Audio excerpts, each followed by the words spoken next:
Once more, good evening, class. Welcome to tonight's session. In this session, we're going to be talking about soft skills for project managers. We started this last week. We've treated leadership and communication. So tonight, we are going to continue from negotiation and problem-solving skills. So let's proceed.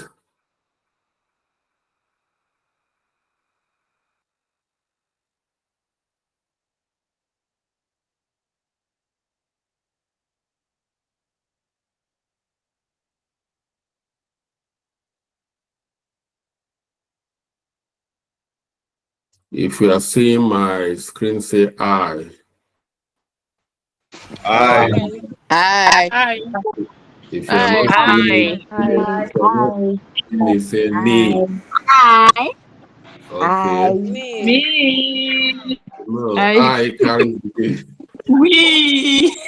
Hi. All right. Okay. All right. As we all know, as a project manager, you need to know how to, negotiate on behalf of your team. So, and that is what we talk about. Negotiation skills is very, very key. Negotiation skills are essential for project managers to reach agreement, resolve conflicts and manage stakeholders' expectation effectively. Negotiation involves finding mutual acceptable, solution that satisfy the need and interest of all parties. Seeing that in project management, like I told you, is a customer-facing role. Customer-facing role means that you don't stay at the back end. You interact with people of different capacity. And anytime you are communicating with them, is either you are requesting for something or they are looking for something from you, or you are trying to resolve an issue or things. And all this is negotiation in round table, trying to talk over it.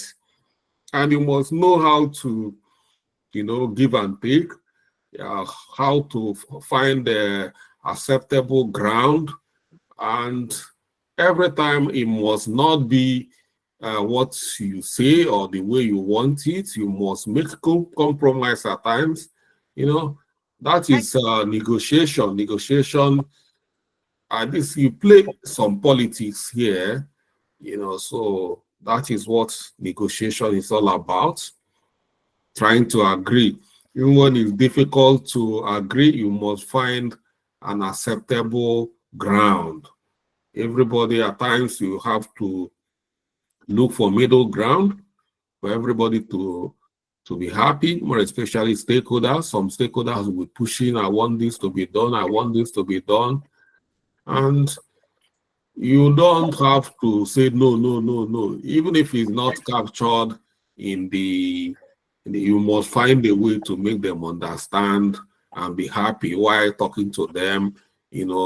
These are some of the things we need to know how to handle, because we're going to meet them.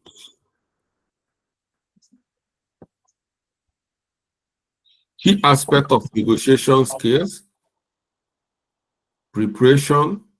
Prepare thoroughly for negotiation by understanding your objectives, priorities, and alternatives, as well as those of the other parties. If you want to negotiate, you must understand what you are negotiating for, and you must prioritize your need. Please, somebody is not on mute, and I don't want to do that because I might mistakenly remove you. So, and alternatives. You have priorities. If your number one priority, your stakeholder said no. This number two in your list I want it to be moved up. You must understand all those things. Alternatives. You must know alternatives, various alternatives. You want to use this platform, but that platform is not available, or the management who cannot afford this available, use this other platform. You must have alternatives. So if this one doesn't work, you must always, that's why business analysts, whenever they are trying to make a recommendation, they don't just come with one solution. They must come with at least 4 solutions, so that during the time of trying to pick a solution, if one doesn't go, this item 2 will go. If plan 2 don't go, plan 3 or plan 4. So you must have alternatives as well, and then understand that priorities and alternative for the other parties you are negotiating with. And you have to be active listener. Active listener. So I'm finding it very difficult to listen to others. It must be me. Can you listen to me? But you find it difficult to listen to others. So listen attentively to the concern, interest, and perspective of other parties. Demonstrate empathy and understanding. You know, there are some people you will be talking to them and they will feel like you do not even exist. They are not even listening to you. They don't even, when people are talking to you, there should be empathy. That's what they are saying here. Use eye contact, use body language to show you are following. You can even be shaking your head, nodding to show a kind of affirmation that yes, you are listening.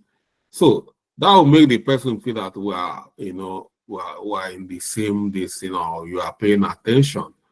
But if you want to not to pay attention, if you want to be arrogant, you know how to be arrogant, and it's not good if you're trying to be arrogant. So try to be an active listener. It's very, very important. When you have a lot of meetings, you as a project, you have meetings. Project management is about meeting from one meeting to another meeting. And when these meetings are going on, you don't just come and state what you want. You have to, meeting is where people come together to brainstorm on how to solve. So brainstorming or meeting is collective. So you must listen to other parties as well. And assertiveness, advocate for your interests and objective assertively, while also being open to compromise and collaboration. You know, when you are making a point, you try to be firm, try to be bold about your own terms. In as much as you want to compromise, the person should know that you compromising is an honorable thing to do and should be, appreciate when you are making a compromise. So, but when you as a project manager and they feel they're always pushing you around, let me tell you, compromising is not being pushed around. But at times if we become anything they say because they say you should compromise, then that is push around. You don't have to do that. You must know your own terms very well and be proud of your terms. Be bold about your own terms. But if it involves compromise and for the project to move on, and it's not going to be of negative impact, because whatever you need to do, you must check the impact, the negative impact of your compromise. If your compromise is going to be having negative impact on the project, you don't do that. So because doing that is you now shooting yourself on the leg. So you don't need to do something that is going to jeopardize the main interest of the project because you want to be a gentleman. So problem solving Collaborate with the other parties to identify creative and mutual beneficial solutions to share challenges or conflicts. This problem solving is on its own, but is within negotiation. You must know how to find a creative and mutual beneficial solution during challenges, during trial time. You don't run away from problems. One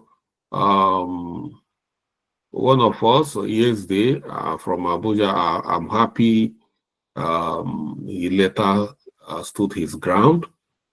When there is crisis, now you want to run away from Abuja and go back to, you don't do that. The moment you run away, you take your first flight because there is a crisis in Abuja camp, you take first flight to Port Harcourt. As you are landing Port Harcourt, you see that the fire is smoking in Port Harcourt. You take away from Port Harcourt to Lagos. As you are landing in Lagos, you hear that there is a landmine in Lagos. Where are you going to run to? So you don't run. You find solution, you confront your challenges. That's where you deal with. That's the way leaders do. Leaders don't, when there is crisis, you see some leaders, they start stepping down, they start running. You don't do that. They are not brave leaders.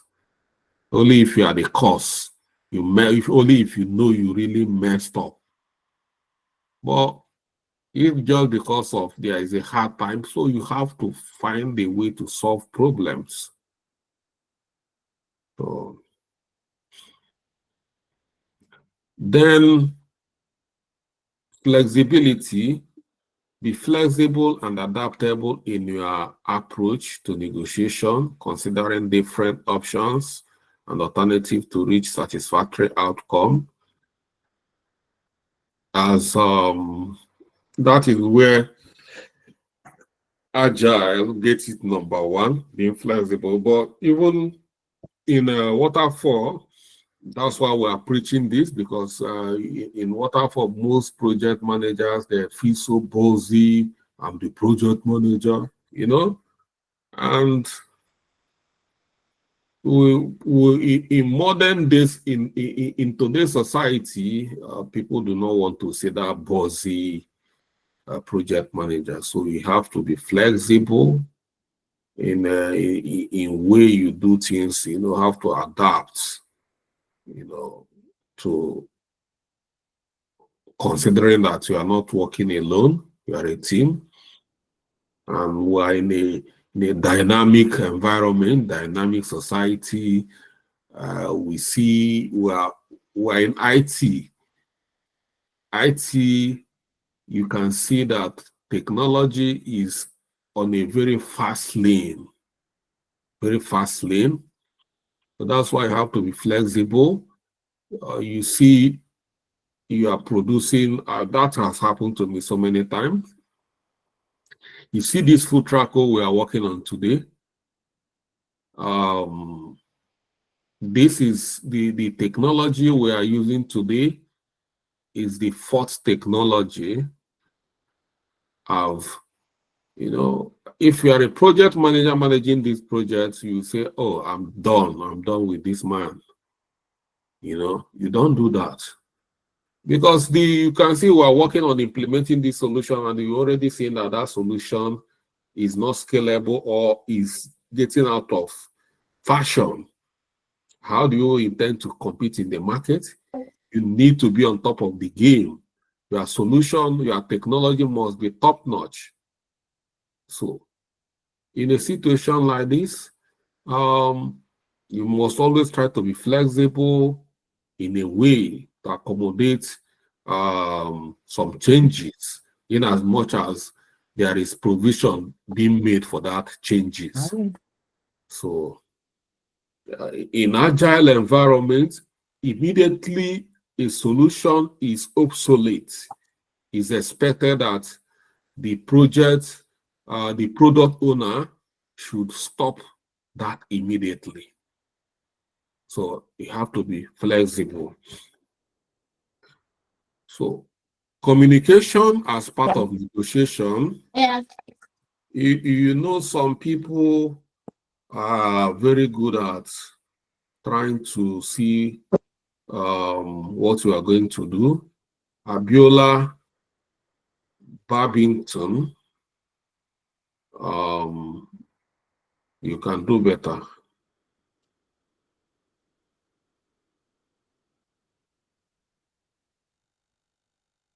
Communication, communicate your proposal, concern, and interest clearly and persuasively using active listening and empathy to build rapport and trust. You must know how to communicate very well. You know, being an active listener is very key, you know, and persuasive. Try to persuade others to don't just force other people. When you need to use some magic words like please, use it.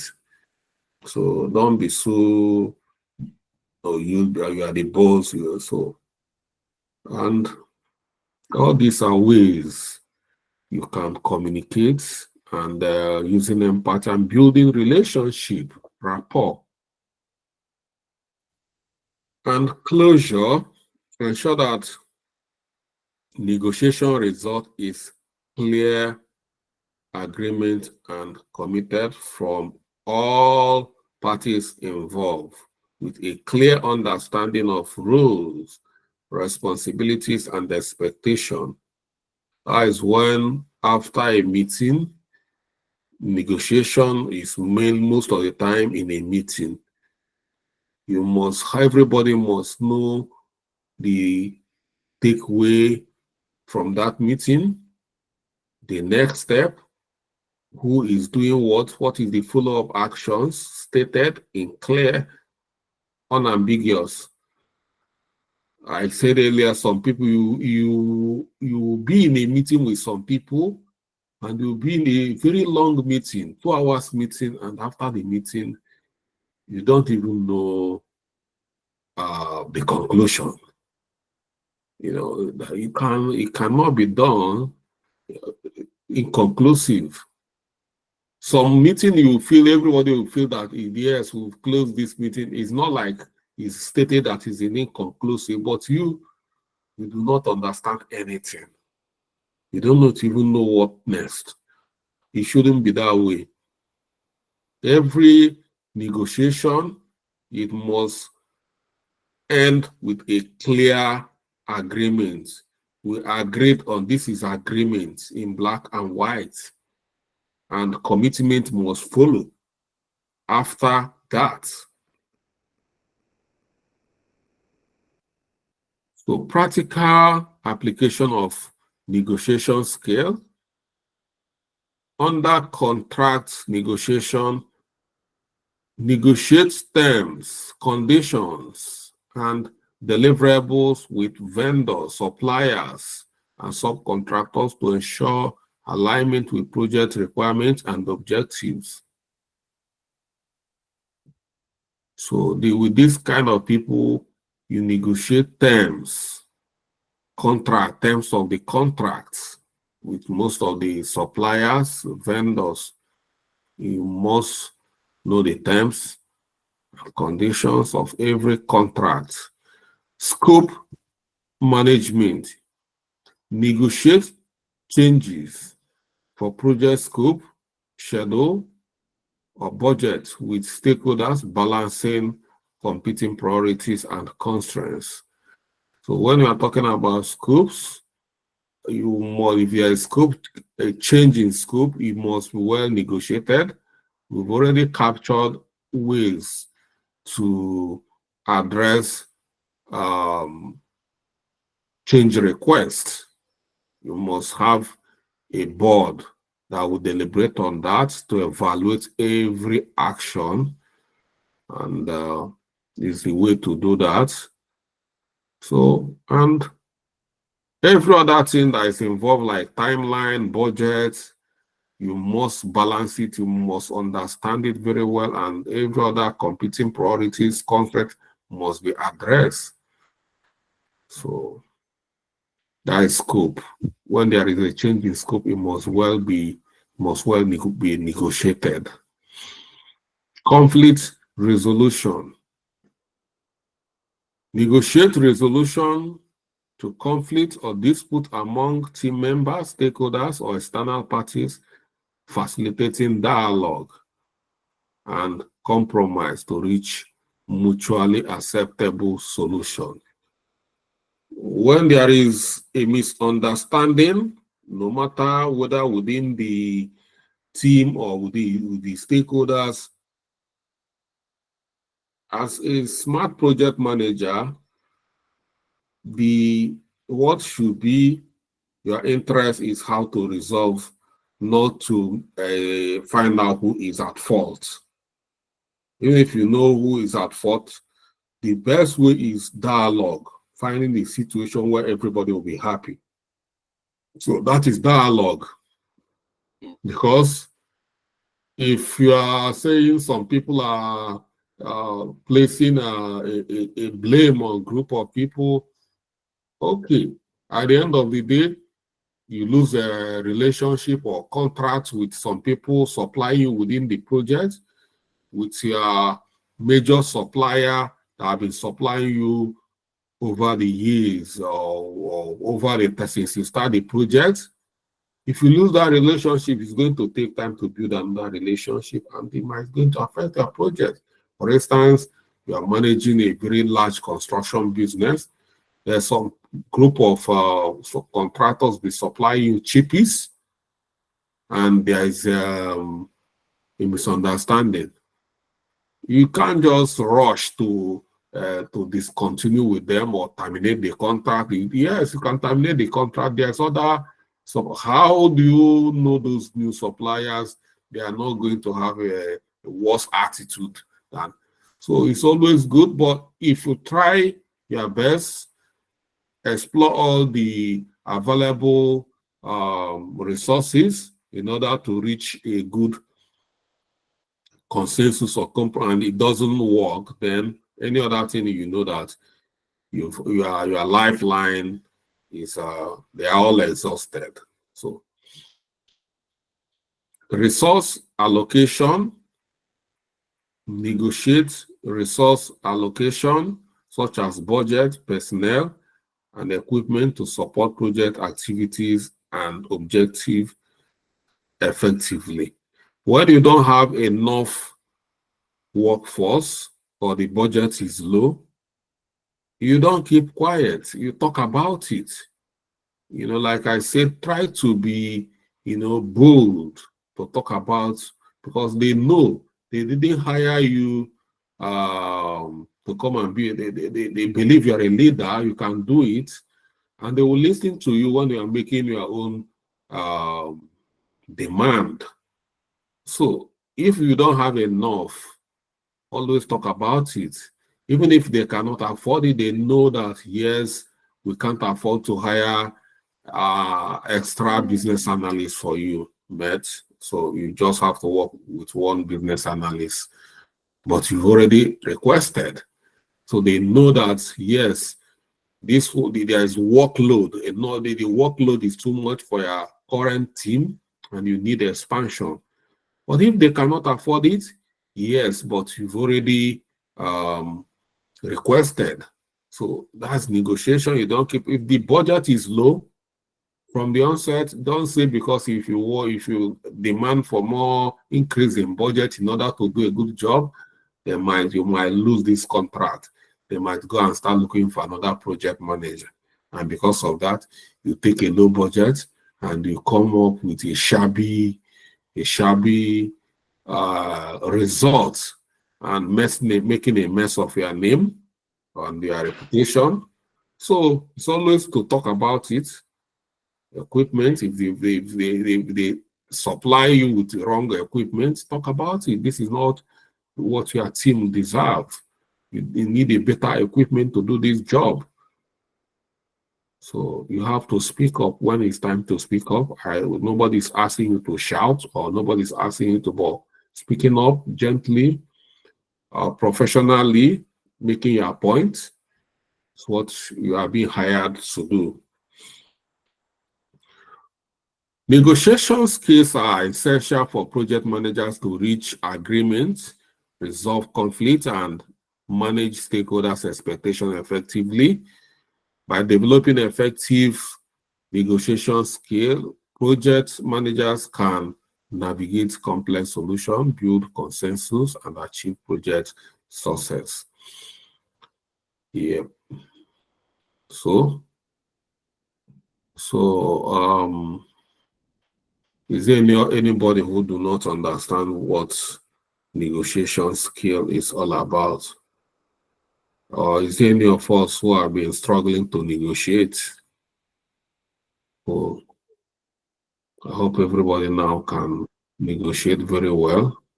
Doris, you are struggling to negotiate. You are struggling to listen.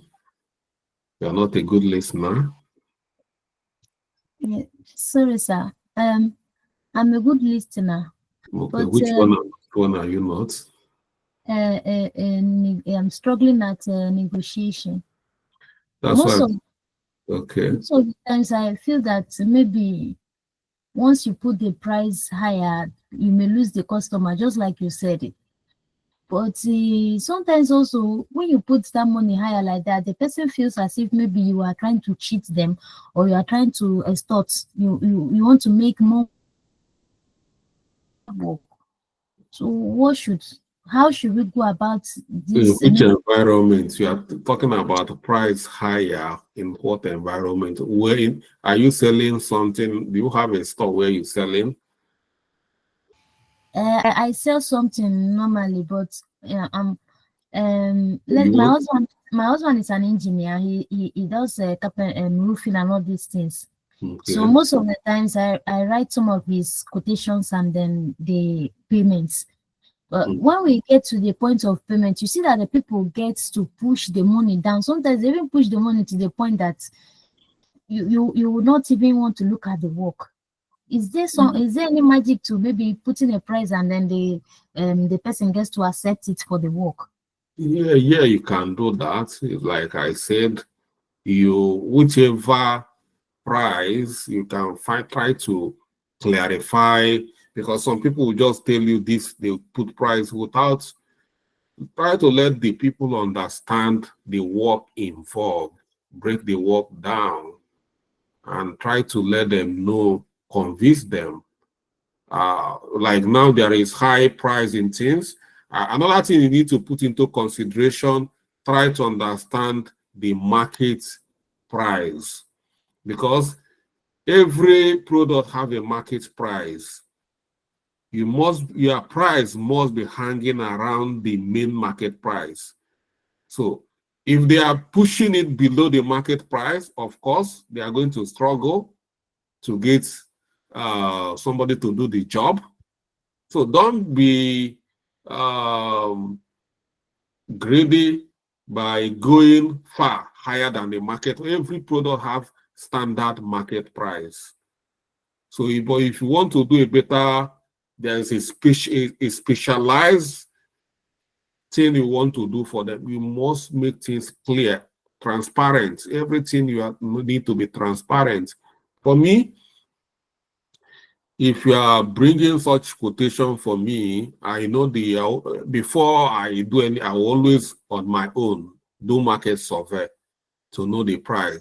For instance, all these softwares I'm working on, I always know, have on my own account, browse the market and see what the market is saying. So if I'm calling on any vendor, I already know the price. So if your price is outrageous, I will tell you that, why are you on price? If there is any specific or a special treatment that make your price to be higher than the market price. But if the person is way below the market price, then you can't take every job, you cannot.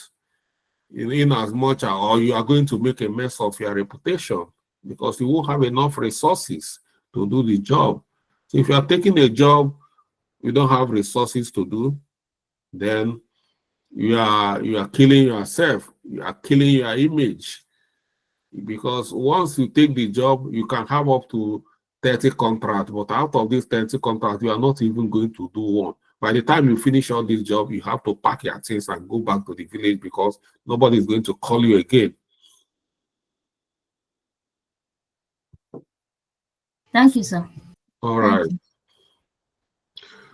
So thank you, Doris, for speaking up. You see, that's good. I like say speak up. You know, these people are human beings. So when it's time to speak up, tell them, no, look, this thing is, there is work here. Identify the work for them. So anybody who wants to build a house, they've already planned to build that house. So if you negotiate very well, they will give you the contract. Okay, let's move to the second item, second skill. We have a problem-solving skill. As a project manager, you are here to solve problems. A lot of them. Problem solving is the process of analyzing issue, identifying solution, and making decisions to overcome challenges encountered during project execution.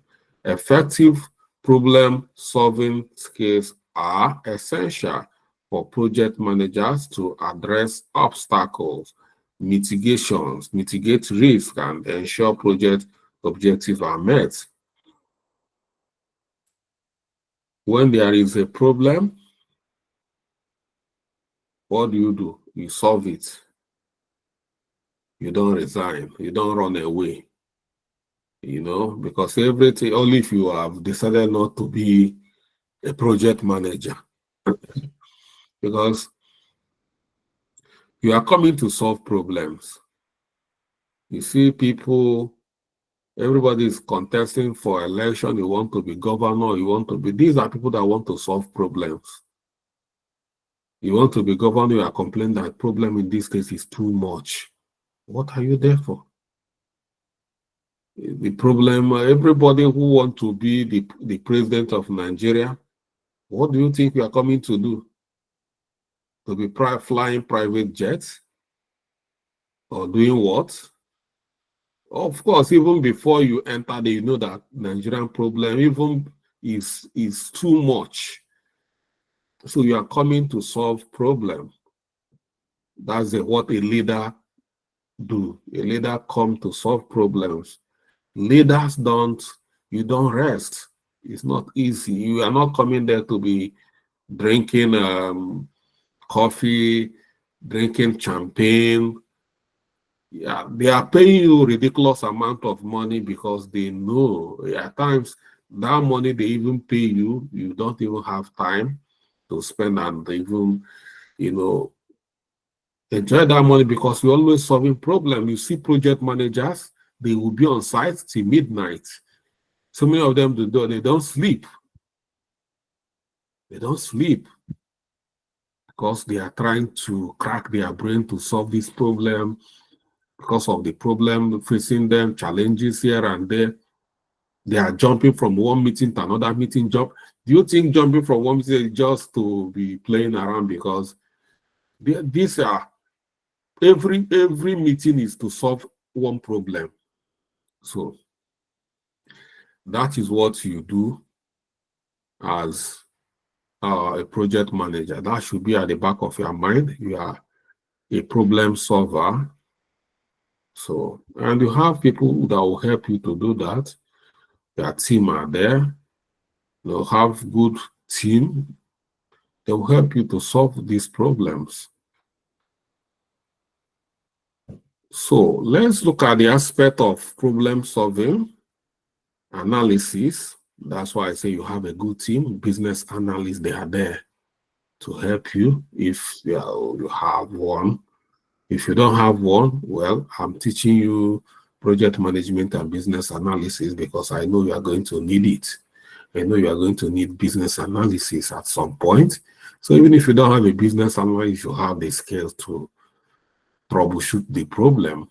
So analysis, thoroughly analyze the root cause of problems or issues encountered during project execution, gather relevant data and information to understand the scope and impact of every problem. Every project manager should be able to carry out basic root cause analysis.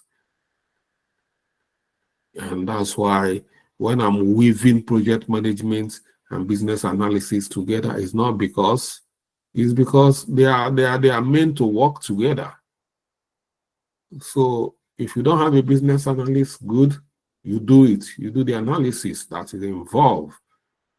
You should know how to conduct basic root cause analysis to understand the root cause of every problem. You need it all the time. When team members are fighting, there is misunderstanding within the team. Even if you call them together to, say, please calm down, you still have to dig down to find out the root cause of that problem to make sure that it doesn't come back again. Every problem is solved, you must go beneath the go down the root and track whatever the cause of the problem and solve it from there. Creativity. Generate innovative and creative solutions to address identified problems. Thinking outside the box and considering alternative approaches or perspective.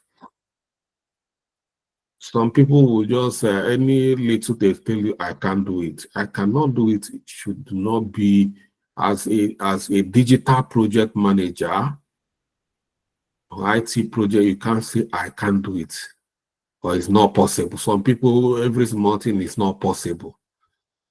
There's nothing that is not possible. I don't believe there is not everything got solution.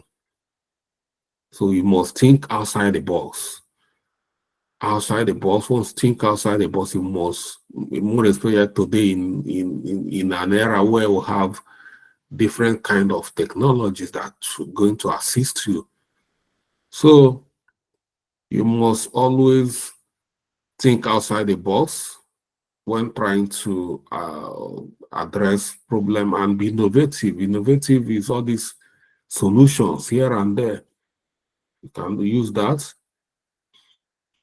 Decision making, make informed decision and timely decision based on the analysis of available information and the evaluation of potential solution, considering risk, benefits, and trade-offs. If you do not know how to make timely and informed decision, then you don't have business with project management. You can't lead without knowing how to take decision. It must not just be informed, but it must be timely, because everything in project management is timed. Time must take decisive decision. And you must be, your decision must be based on facts. And that's why you have most of the things we do analysis. So in every project, you find out that every professional project, that project cannot be very far away from business analysis. If you are not a business analyst, if they do not hire you as a business analyst,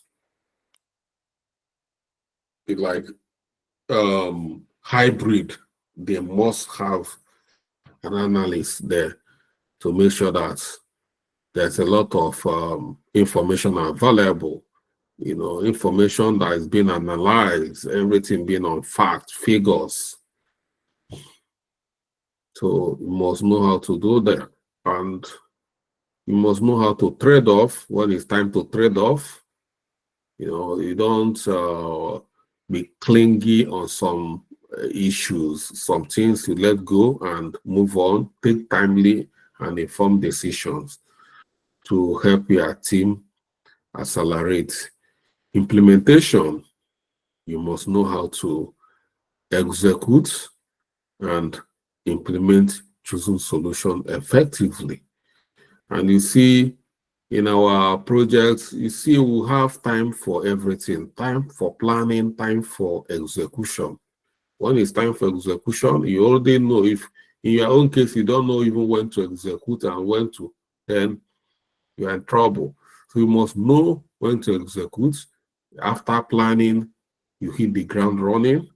So know how to execute choosing solution effectively, monitor progress and outcome to ensure successful resolution or completion of milestones.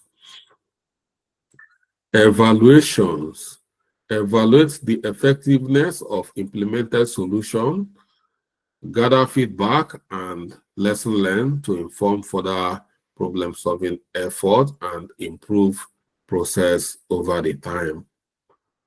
So when there is a problem solved, you must try to understand the effectiveness of a problem. For instance, if you have troubleshoot a system for a team member, you must try to understand how they are doing after after troubleshooting the system, to make sure that their things are back to normal. And lesson learned.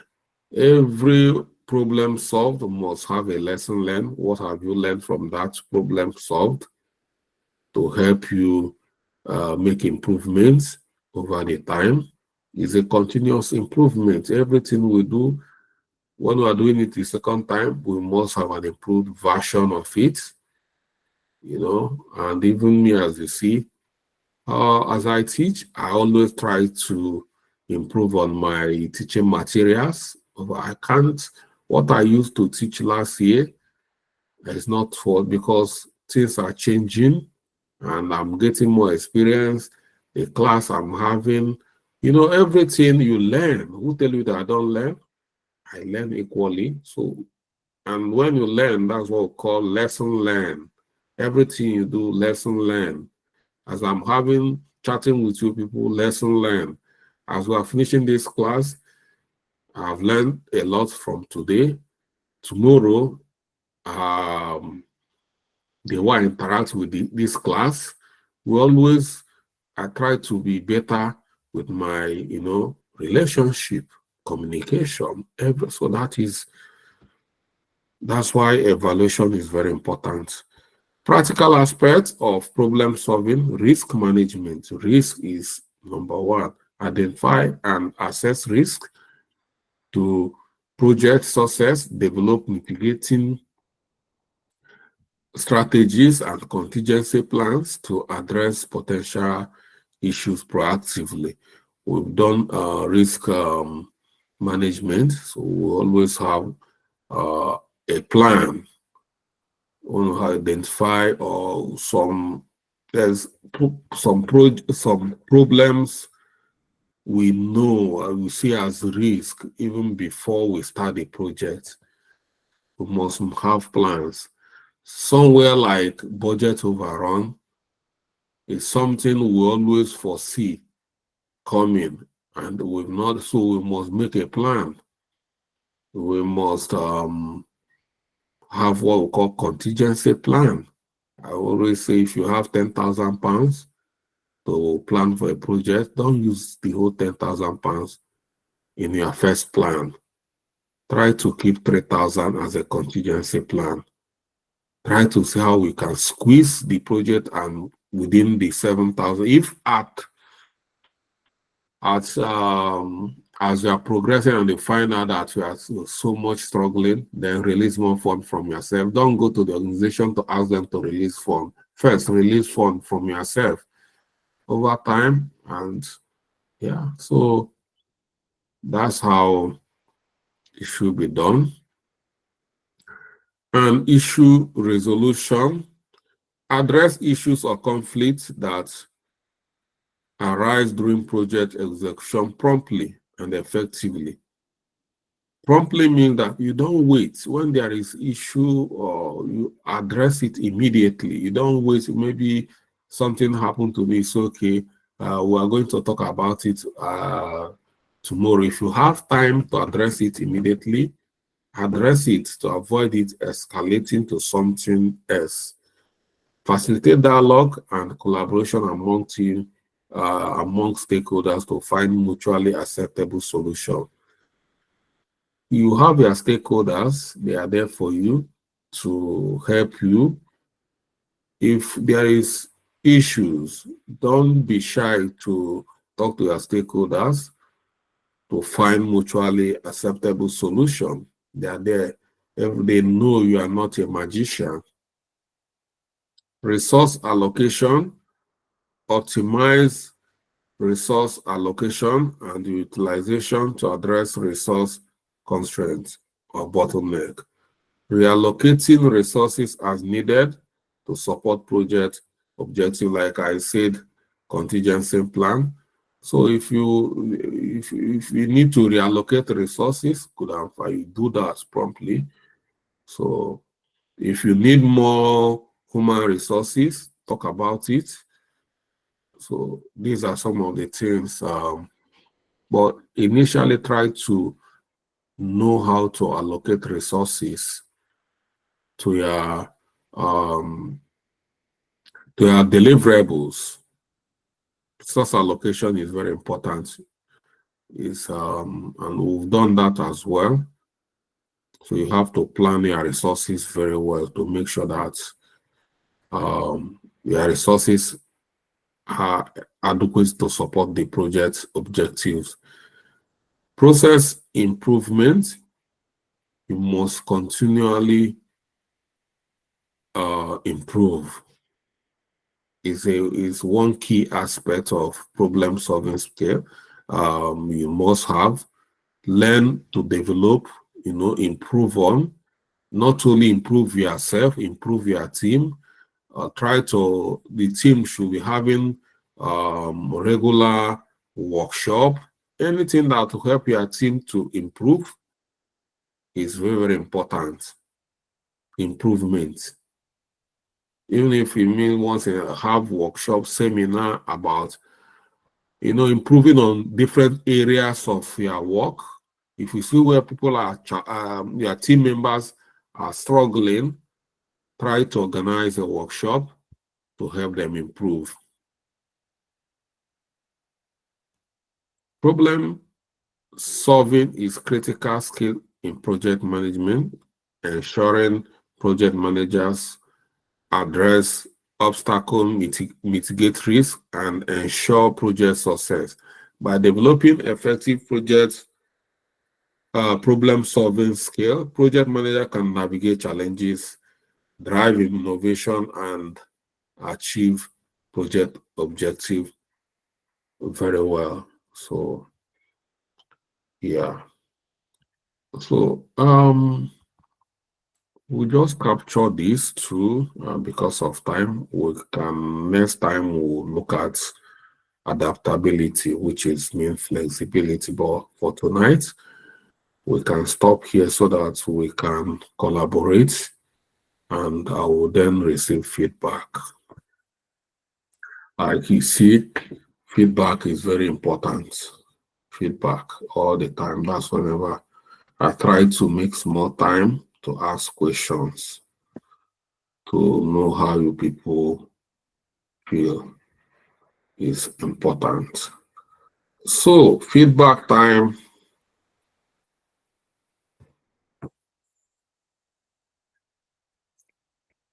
Any feedback? Okay. Wow, want to capture feedback from. I thought Blessing wanted to give a feedback. Any question? Okay, let me use question. Okay, Blessing, you do not understand the difference between feedback and question.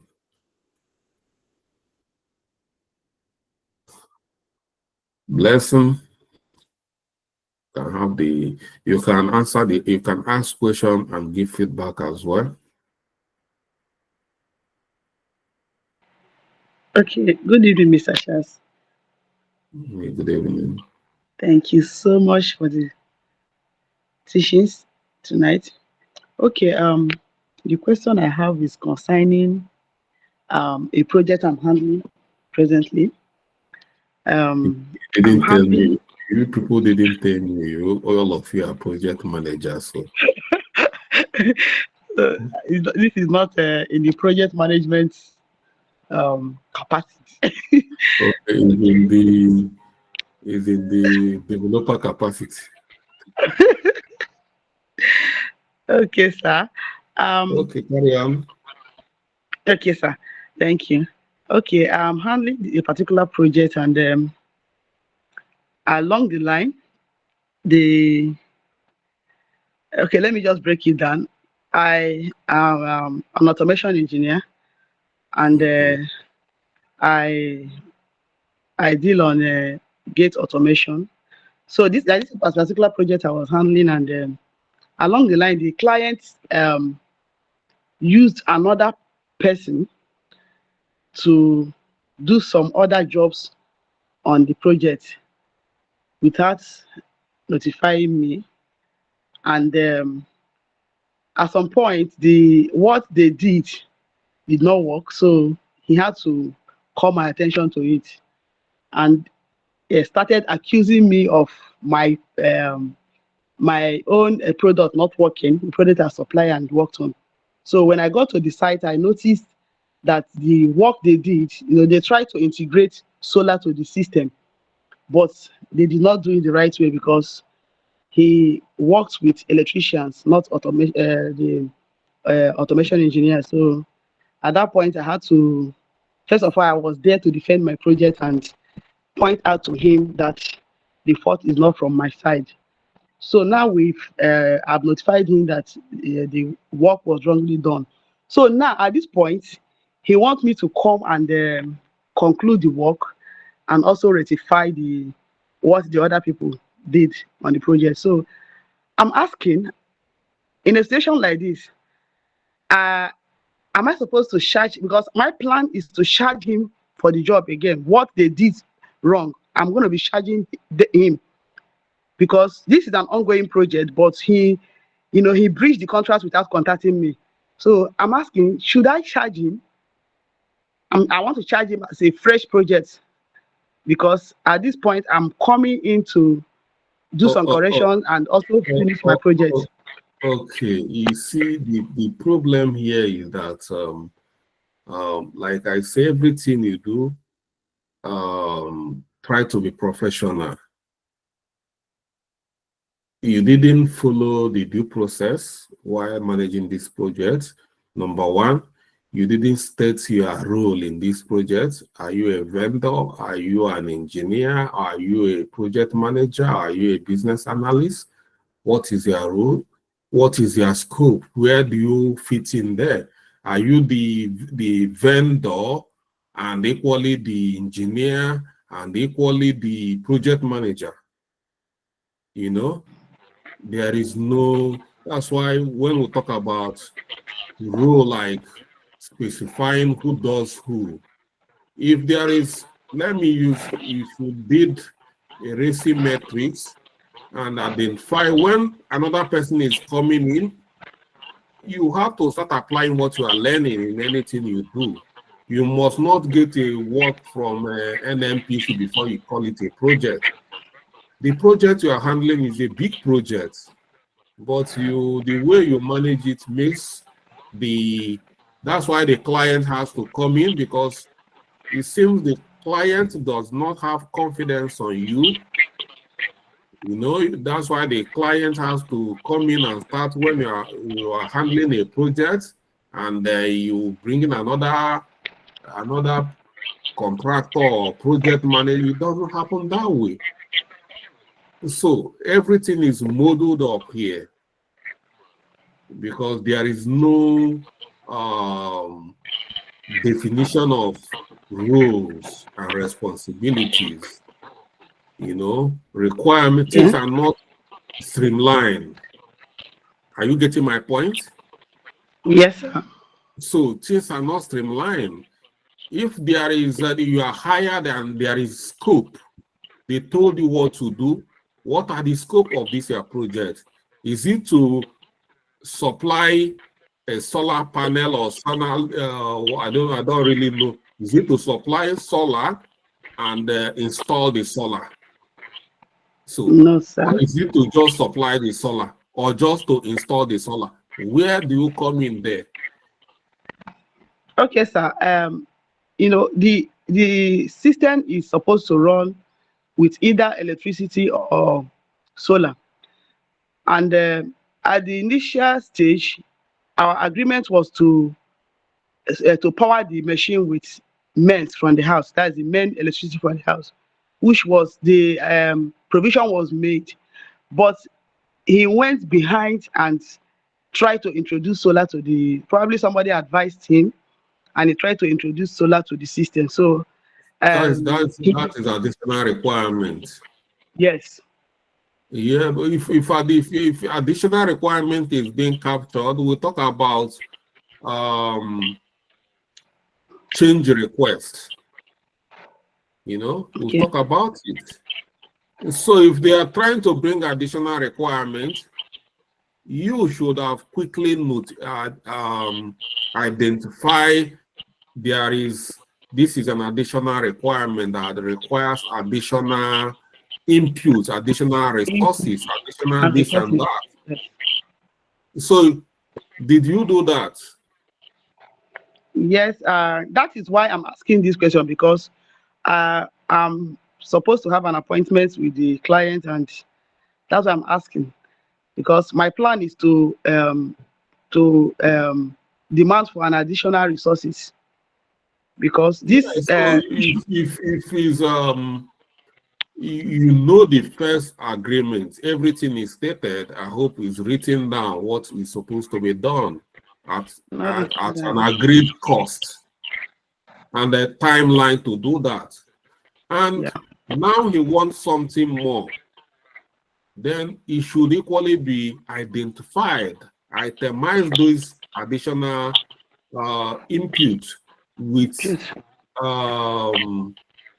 the commensurate cost. That is what you need to state. Although you guys didn't start on a very good note, but you can still supply things going forward. Okay, sir. Thank you, so sir.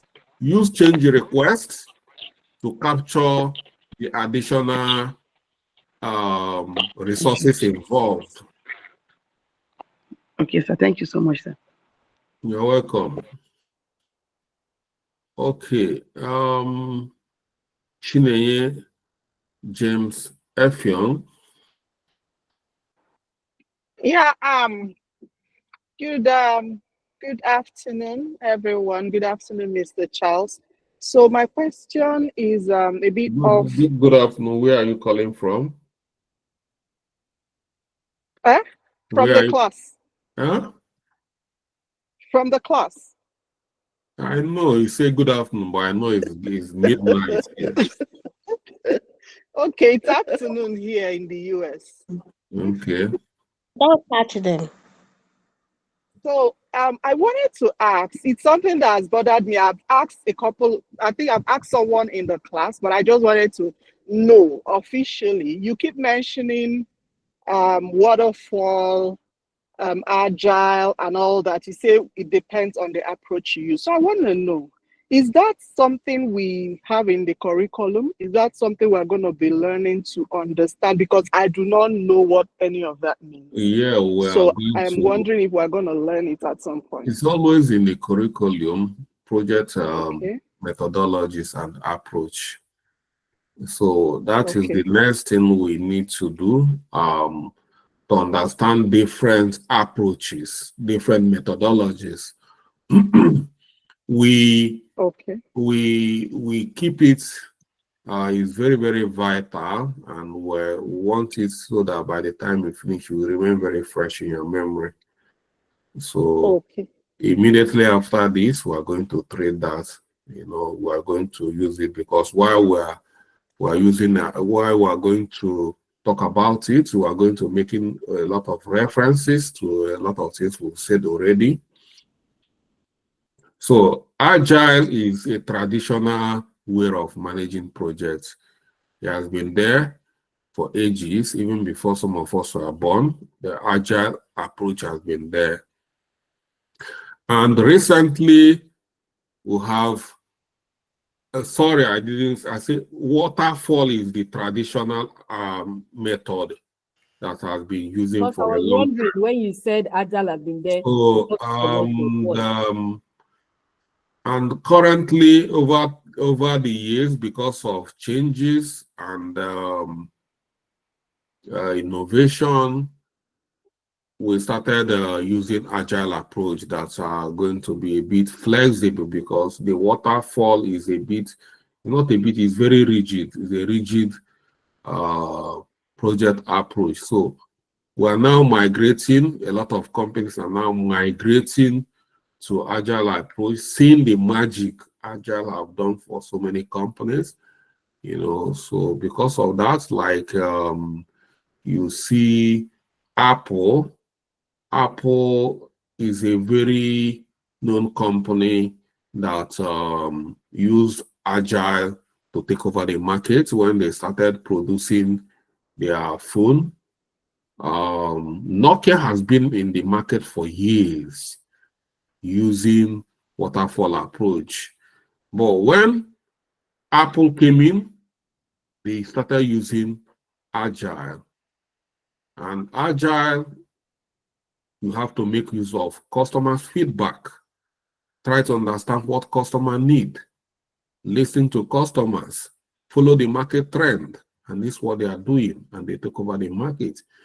But Nokia that have been using that, Nokia do never want to understand what people feel. All of a sudden, they will just produce Nokia 3310, and they believe everybody is going to like it. That is their mindset. But Apple will come and build iPhone 1, and they will start collecting feedback from various sources to understand what people see. And before you know it, another version will come out.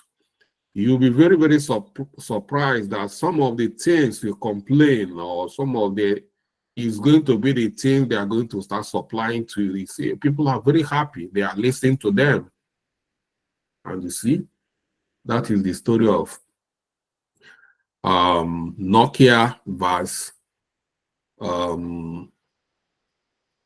Apple, and Apple's taken over, and they cannot, that leadership cannot be taken away from them again, you know. And like that, so many other companies started following. And when other companies like Facebook, they will always seek opinion of people. What do they want to see? And people will talk about their challenges. Feedback is key. And you see Amazon became the king using this approach. Amazon will continue to follow you everywhere, prompting, give us feedback. Once you purchase something from Amazon, Amazon will not rest until you review that product. They must know how you feel.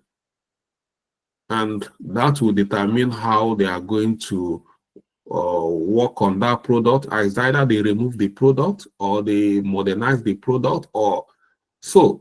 And this is what people want. Customers are the king. That is agile in nature. So, and today's appetite, our appetite, customers' appetite is something we cannot talk about well in terms of technology, and that's why a lot of technological companies today, they don't have choice than to follow the way of agile, because if you don't listen to customers, then you lose them. So today is not a project methodology there, but I've you seen so the enthusiasm of you guys trying to know more about waterfall and agile. We have so many other approaches in the market, like Six Sigma, extreme programming, Prince 2, and so on and so forth. But the major one, most popular, is waterfall and agile. And even though waterfall is not so, people are migrating, but it's still so much relevant today. So many companies are still there, you know. So that is where we are still up till now. We are still in the process of migrating to agile. Agile equally has their own disadvantages because there is no planning.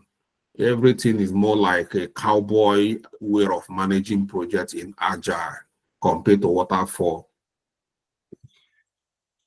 So we'll talk about that when it's time for that. We just scratched it. So for this scratching, we'll give you an eye-opener of what these two, or what that topic is all about. Yes, sir. Thank you so much. It's quite insightful. Thank you. All right. Okay. Obo Magdalene. And after Isaac, I'm not taking any more questions from anybody. Okay, Magdalene is not aware that she's raising her hand, so Isaac, you can come up. I raised up my hand to comment on Blessing's issue, but I think you've dealt with it and we chatted, so it's okay. Okay. All right. Thank you, Isaac. Welcome, sir. Yeah. All right.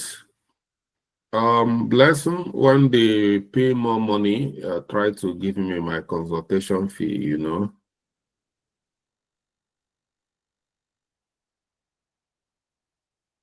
All right. So good night, and see you tomorrow. Like I said, tomorrow is a requirement gathering session. So I will just bring the food tracker stakeholder. If you people want to chew him or her like chewing gum, it's up to you with your question. But I believe she'll be able to address most of your needs. That would be wonderful, sir. All right. Good night. Good night. Thank you so